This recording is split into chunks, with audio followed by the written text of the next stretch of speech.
The person who introduced the tribal politics in our polity here in Ghana is John Mahama. In fact, as of 2016, I don't think Dr. Bawumia was anywhere close being flag bearer, was he? This is cityfmonline.com or City Newsroom, right? City Newsroom, yeah. November 20th, 2016. It's a 2 minutes read. I don't have 2 minutes. So this is what I will do. The opposition New Patriotic Party, and this is this a quote? Which year? 2016, November 20th.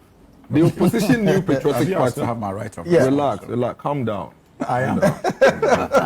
Will never allow its current running mate, Dr. Mahama Bawumia, to be flag bearer. President Mahama stated. According to President Mahama, the MPP has always taken Northerners for granted, and he expressed pity for those who sided with the main opposition party over his governing National Democratic Congress. He does ask Northerners to reject the MPP, describing it as a party that does not believe in the potential of Northerners. Addressing residents of Nora in the Upper West region, President Mahama himself, a Bole in the Northern region, lamented, "Sometimes I feel sad when I see some of our Northern brothers running and also doing this. They will use you and dump you." He's referring to the MPP. Let anything happen today, and let our brother Bawumia say he is standing for president in MPP. They will never give it to him, I can assure you. President Mahama went on and on and on and on. Then he said, he reminded that he had the full backing of the party executives of the NDC, and that no Congress was needed as he opined. So he's referring to the time President Mills passed and how he came in to be the candidate and all of that. If it was another party, they would have insisted that there should be Congress. And in that Congress, I would have been contested and they would have given the leadership to somebody else. I am a proud member of the NDC because I know it is a party that opens opportunity for all people of Ghana, irrespective of your ethnic affiliation or your religious affiliation. This was 2016. That time, Bawumia had not even uttered a word. He had not even said anything. This man, John Mahama, His Excellency, is the one who went to pitch Dr. Mahama Bawumia years before even Dr. Bawumia conceived the idea to be a flag bearer for the MPP. So you see why I told you that John Mahama has trained them very well. 2016, he anticipated a possible Bawumia, candidature as far as 2016 and started pitching ethnic, tribal, and religious animosity against him at that time. So you are wrong. You are completely misleading the public if you try to create an impression as if Dr. Bawumia is the one who Dr. Bawumia, when he went to the North to campaign, was always confronted by this quotation that Mahama did in 2016, and he always had to take his time to explain. That is the point. Number two, Hamza, sought to jump around and say, what is Bawumia coming to show us? Bawumia has never been president. Never. Even Mahama, who was president in 2012 and failed abysmally, woefully. He was president for 4 years. We slept in darkness for 4 years. Companies shut down, factories shut down. Millions of young children were left on the street of this country without affording to go to secondary school. National health insurance lost close to about 4 million subscribers because the health insurance had collapsed. Even John Mahama, after losing an election as a failed president, has been given another chance. What is he coming to do? What is Mahama coming to do today that he hasn't done before? But we have given him a chance. John Jinapo, who was the spokesperson of President Mahama, said it, and he's on TV. It's on one of your pages. He was asked, what does the Vice President Mahama do in this government? Do you know his response? He says that Professor Mills handles the serious business, the developmental issues. President Mahama attends the social activities and functions. This is him. The video is on YouTube. The video is on YouTube. This is John Jinapo explaining what even John Mahama, who was attending social functions as vice president, according to his spokesperson, was given a chance to become president. You know why? Because the way our democratic governance and systems are structured, we have an executive president. The executive president shares a singular vision, and everybody else works towards that vision. Right. Wrap up from you cannot have a president and have other people trying to play roles as president. And it's important that Hamza acknowledges that and runs away from being unnecessary, misleading, and mischievous. Number three, Engineer makes a point about what the politics are. First of all, engineer, political parties exist to win elections, please. When we win the elections, then we'll form government. Then the government people will do their business. So as we speak today, the NDC, Sedu Ketia and Co are the party. Their job is now to prepare for the next election. John Mahama is the candidate and the president. His job is to run the country. But the party presents a manifesto to the people. And once the party presents a manifesto to the people, the president and the government will have to drive that manifesto. That doesn't mean that party, if you're a political party, you can't go and organize funerals, you can't go and organize church, you can't do anything. Your job is to mobilize again for the next elections. And please, we have made some progress, albeit not maybe fast-paced. We haven't been consistent, and I agree with him. But the reason why this country hasn't been consistent is because of the albatross of the NDC around our necks. Because anytime we make 2 steps forward, they come. And they come and take us 10 steps backwards. In this country, as at 1994, this country had over 313 state-owned factories. Okay, 1994. This NDC party, instead of building on these industries and making sure that we become an industrial country like Malaysia and Singapore, who were our age mates, they sold 300 of it, like mushrooms and tin tomatoes, and converted some into big church auditoriums for their friends. So they debased all our industrial strength, and we had to start again. That is inconsistency. I agree with him. These guys, when they came to office the first time, the national health insurance that the country was building on and had gotten to a certain level, by the time they were leaving, millions of Ghanaians had left because their health insurance was not working. That is inconsistency. We had to come and bring up the confidence. Kufuor came and introduced free basic education because we realized that a lot of Ghanaian children were dropping out at the basic level. And so he did the survey, and it was obvious money, poverty was one of the reasons why Ghanaian children were not attending school. So he made it free. Then enrollment tripled. Then all of a sudden, the NDC came after Kufuor. Instead of they continuing from there, because these guys who were poor and are now being put into basic education, needed support to be able to continue in the secondary school. They came.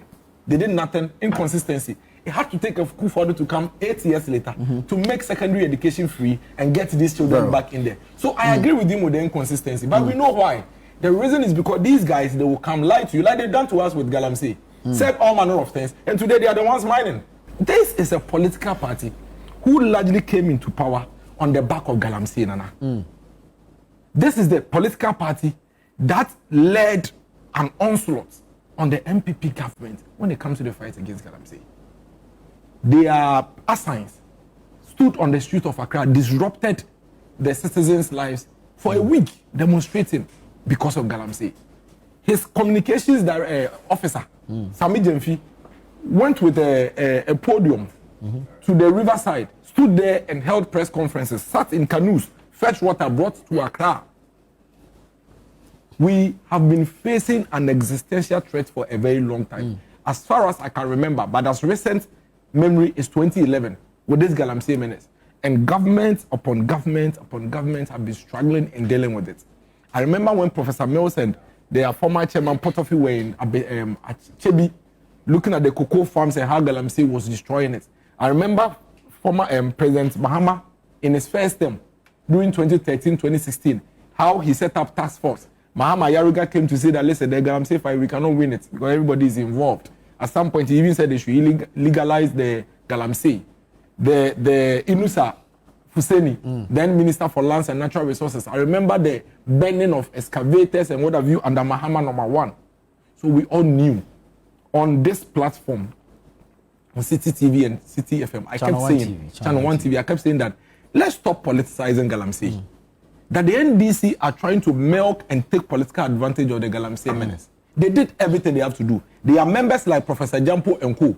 misled the entire country under the guise of being academics and neutrals and use labor union to pressurize this government to the extent that 2 weeks to an election, Professor Jampo, who is now cooling off as CEO for Shipping Council or Shipping Authority, Shipping Authority, cooling off as CEO for Shipping Authority, was all over the place crying on TV that his colleagues in the organized labor didn't want to call for a nationwide strike 2 weeks to elections. Professor Jampo, he chased me. He chased me with an MOU, an undertaking for Dr. Mahmoud Bawumia to sign, and that he has given it to President Mahama, and President Mahama has signed his part. And that if Bawumia doesn't sign, the next day they were going to hold a press conference to say that Bawumia doesn't want to commit to it. He chased me. I took the undertaking to Bawumia in his presence. He signed. Opare answer witness. I took a copy. 1 a.m. That was the time I gave a copy to Professor Jampo. Where is he today? Galamsey is escalated. The 2UC on May 1st told the president to his face that, Mr. President, in the last 7 months, the level of Galamsey escalation is scary. You have NDC party executives. The Upper Dentra East chairman is on TV, almost strangling the military man and telling him to leave. That's why I'm not surprised the national organizer is asking them. Because they are already beating the military men in the forest. The Awin Traditional Authority has written to the president and told him that your NDC MP is the one behind the Galamsey situation in our area. Akro from or somewhere, the NDC chairman is involved, caught on TV. Osino, in the middle of the town, market, they are mining. The national security went to take over a mining site and was mining in the middle of the night. Recently, you saw the Ashanti Region National Security Liaison say that some boys who went to close down the Forestry Commission were not his boys. The whole place is mushy. Go to Koforidua today. For the first time, the Densu River running through the middle of Koforidua is like Milo without milk. Taxi drivers who used to run and go and fetch this water to cool down their overheating engines can no longer do that. They are buying sachet water which they cannot afford. The organizer and the second vice chairman of the NDC today have been referred to by the Attorney General. Let me tell you, go and read the Attorney General's statement. I won't tell you why. I will tell you on another day. When you read that statement, what is in there, and you see the lines in there, you understand how grave the situation is. You go and read the statement again when you have time. Read the statement again. The lines are there. That these guys are involved in Galamsey. Then you see the same person go to Akwatia because there is a by-election. He knows that Akwatia is a mining area. So let me go and encourage them and do what for them to do whatever. Remember that even in opposition, you have Kokubwahi, Tony Oben, in the mining pits, telling the people that vote for us. It's on video. When we come, we will allow you to mine. And that the MPP are fighting you for nothing. And Galamsey precedes politics. And so we are not coming to stop you in opposition. So when you make all these promises, in addition to your flag bearer telling the people that when I come to office, I am going to release all those who have been arrested. And that I will go after the campaigns and I'll give all of you amnesty and give you your machines back.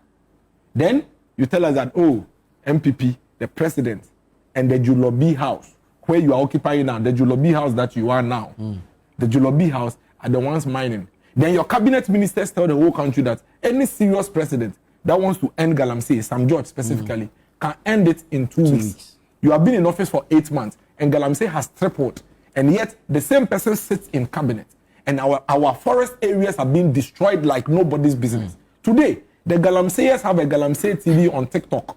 That is inching towards millions of they have over 600,000 followers with over 5 million likes on TikTok. And when you go there, do you know what you see there? Galamseyers protesting that government is giving them just 8,000 for the gold. And that they used to sell their gold for 12. So government is buying gold from Galamseyers? The government is buying the gold. The gold bought gold. Where do you think it's come from? I'm telling you something. You say no.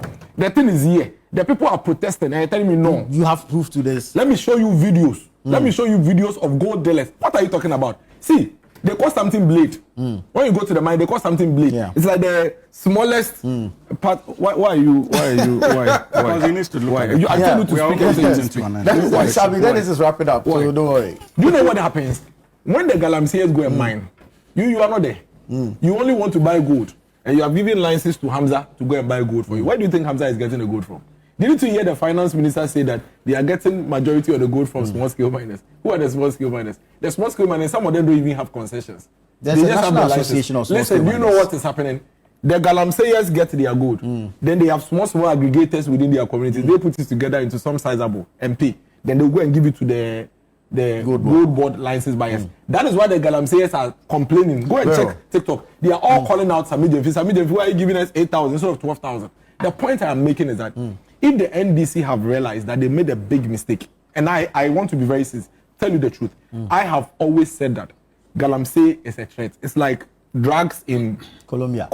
And we must deal with it. Very well. If they have realized that they made a big mistake by politicizing it in opposition, all they need to do is to apologize. Simply go back to the promises you made. There are six, just 6 promises. Less than. 1, you say you are going to repeal the LI. You haven't done it. That is something you can do in 24 hours. 2, you said you will ban all form of small-scale mining for a while, so that you can have a proper view before you reintroduce it. You haven't done that. 3, you said you will ban all form of mining in the forest reserves.